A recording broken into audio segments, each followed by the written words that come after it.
Please understand other emotions.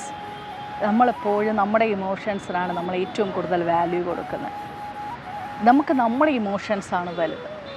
പക്ഷേ നമ്മുടെ കൂടെ നിൽക്കുന്ന ചില വ്യക്തികൾക്ക്, അല്ലാന്നുണ്ടെങ്കിൽ നമുക്ക് ചുറ്റുമുള്ള വ്യക്തികളുടെ ഇമോഷൻസ് കൂടെ നമ്മൾ പരിഗണിക്കണം. അവിടെയാണ് നമ്മിലെ മനുഷ്യത്വം എന്ന് പറയുന്ന ഒരു കാര്യം ഉണരുന്നത്. ഇമോഷൻസ് നമുക്കുള്ളത് പോലെ തന്നെ നമ്മുടെ കൂടെ നിൽക്കുന്നവർക്കും ഈക്വലായിട്ട് പല സാഹചര്യങ്ങളിൽ കൂടി അവർ ഫേസ് ചെയ്തുകൊണ്ടിരിക്കുന്ന ഒന്നായിരിക്കും.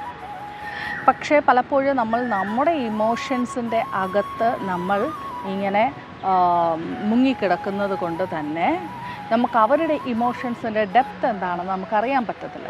അതറിയാണ്ട് വരുമ്പോൾ നമ്മൾ എതിർത്തു വന്നിരിക്കും, അവരെ പെയിൻ എടുപ്പിച്ചു വന്നിരിക്കും.